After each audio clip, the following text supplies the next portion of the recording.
John Brown here with Jab Bassin.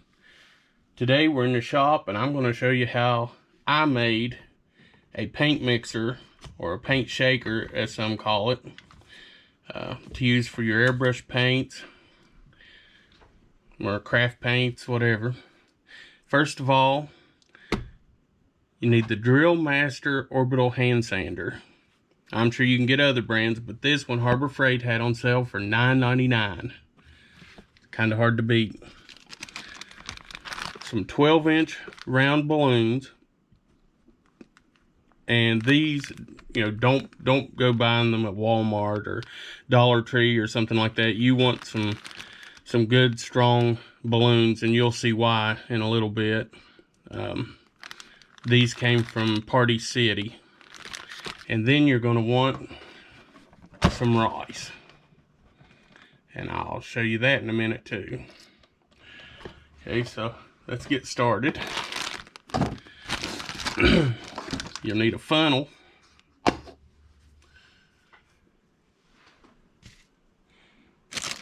And this right here is the fun part that can get messy.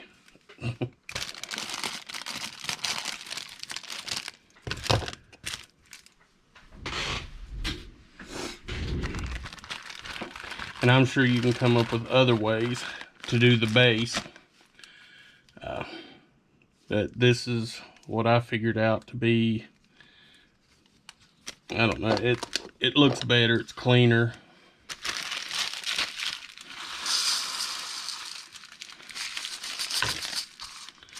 You have to shake it. I won't go through the whole process, but I do want to get you started to the difficult part.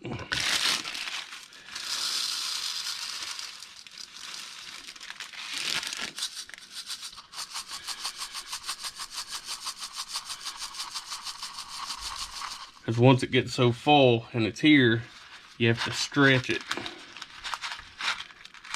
to get it to go out of the funnel.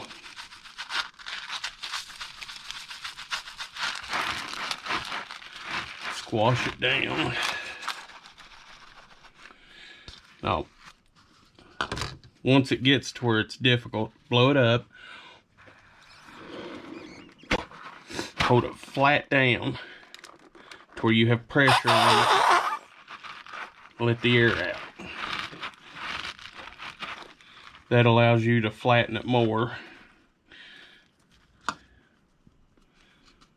to where you can actually put more rice into it. And it'll keep you from making such a mess.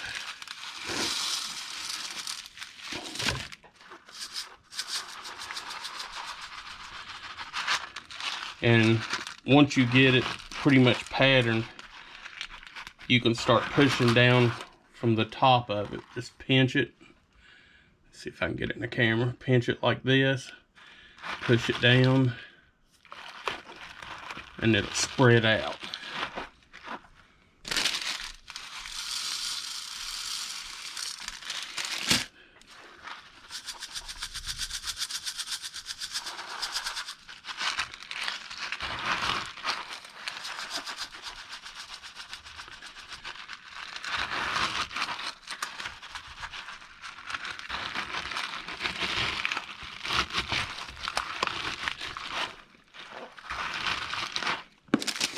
And you see how much is left in this. It actually takes 2 bags to fill that up.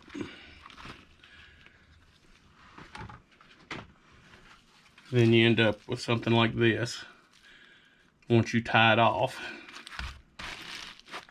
And you will need this to put the base of your orbital hand sander on.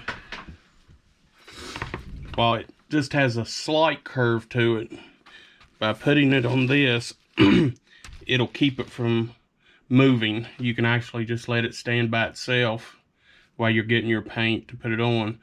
Also, while this has some sort of a pad on it, if you don't put something up here, it will actually, your paint will just scoot all over the place. You can't hold it there to do it. So I want to show you how to fix that too.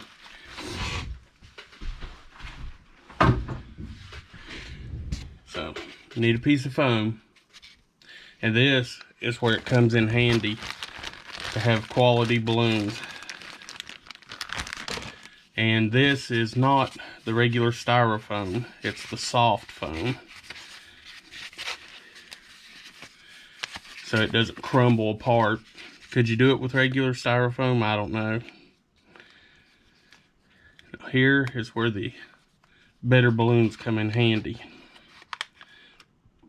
You can actually stretch them out.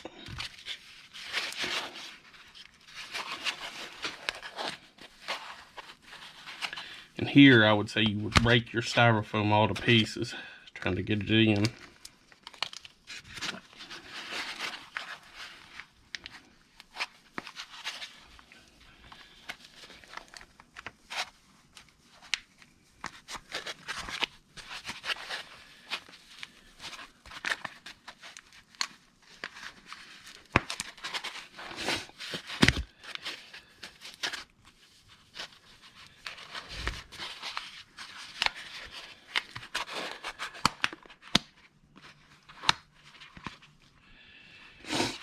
Then blow it up.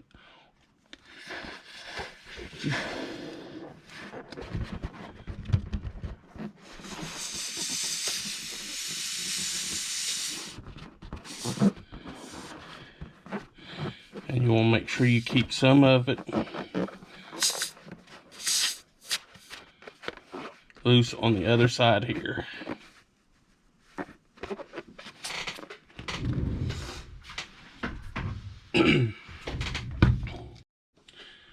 Okay, with your clips loose, grab that extra that you had left over on the bottom. Make sure that it goes under this little notch of plastic that's there. Push your clip down. Same thing on this side with the part you blow up. Make sure it's under that plastic notch. Put the clip down. Then you have the padding. Now, if you would just go on and run it and push on this, this whole thing just scoots around, which is why you needed this. An alternative to the balloon, most of us have nitrile gloves, and you can fill a nitrile glove with the rice and do the same thing. The biggest part, you want to make sure that you have enough rice in the right places to where it'll set up by itself, because you don't want to have to hold it the whole time you're trying to shake paint. Okay, I moved over to the other bench and there wasn't enough lighting, so I'm back here again. The one thing you want to make sure of, the balloon, the nitrile glove, whatever you use for the base, you want to make sure that it's flat enough that it will hold your sander. And when you turn it on,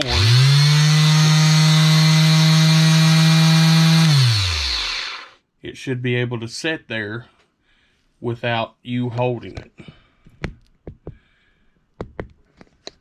Now, most of you have seen the finished product, but we'll do it again for those who haven't.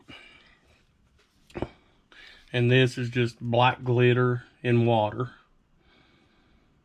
just so you can see how it actually works.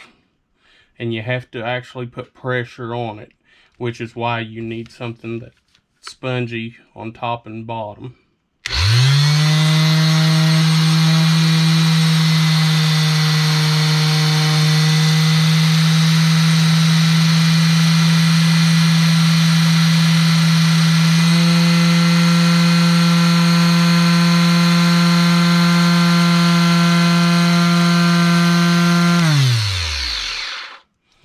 And that's all there is to it.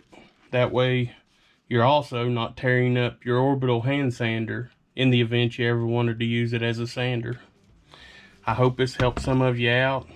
It's a much cheaper alternative to some of the other ones that are, 40, 50 bucks and up.